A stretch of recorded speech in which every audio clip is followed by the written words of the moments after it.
Happy women's day all my brave women's. So இந்த ஒரு நாளை மட்டும்தான் வந்து செலிப்ரேட் பண்ணணும் அப்படின்னு கிடையாதுங்க. நம்மளை வந்து நம்ம ஒவ்வொரு நாளுமே வந்து செலிப்ரேட் பண்ணிக்கலாம். ஸோ அந்த செலிப்ரேஷனை மற்றவங்க கிட்டேருந்து எதிர்பார்க்காதீங்க. அந்த ஒரு எதிர்பார்ப்பு தான் மிகப்பெரிய ஏமாற்றத்தை கொடுக்கும். யாருமே நம்மளை அப்ரிஷியேட் பண்ணணும், நம்மளை பாராட்டணும் அப்படின்னு நினைக்காதீங்க. நீங்கள் பண்ணுற ஒவ்வொரு விஷயமும் கரெக்டாக பண்ணுறீங்களா அப்படின்னு உங்கள் உள் மனசு சொல்லும். கண்ணாடி முன்னாடி நின்று பார்த்து நீ கரெக்டாக தான் பண்ணியிருக்க அப்படின்னு நீங்கள் என்றைக்கு ஸ்ட்ராங்காக சொல்கிறீங்களோ அப்போ நீங்கள் வந்து மற்றவங்க கிட்டேருந்து எந்த விதமான அப்ரிஷியேஷனையும் எதிர்பார்க்க மாட்டீங்க. இவங்க என்ன சொல்லுவாங்க, அவங்க என்ன சொல்லுவாங்கன்னு யோசிச்சுட்டே இருக்கும்போது உங்களால் எதையுமே பண்ண முடியாது.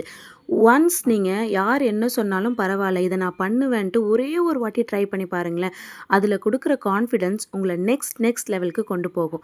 ஸோ உங்களுக்கு எதை பிடிச்சிருக்கோ அதை பண்ணுங்கள். உங்களுக்கு பிடிச்ச விஷயத்த சாப்பிடுங்க. என்றைக்குமே லவ் யூ அப்படின்னு சொல்லி பழகாதீங்க. லவ் மீ அப்படின்னு சொல்லுங்கள். எனக்கு நான் மட்டும்தான் பெஸ்ட் அப்படின்னு சொல்லுங்கள். நம்ம வாழ்க்கை நமக்காக நாம் வாழணும்.